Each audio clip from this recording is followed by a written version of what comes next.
Thinking about starting an online store in 2025? Shopify might be your best friend or your most expensive mistake. Let's break it down. Shopify is one of the easiest e-commerce platforms for beginners. You can set up a store without touching a single line of code, thanks to drag and drop themes and a massive app, a marketplace. Payments? Built-in Shopify payments means no third-party gateway setup.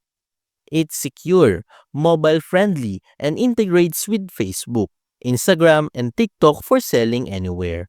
The real magic is in its scalability. You can start small and grow big. But here's the catch.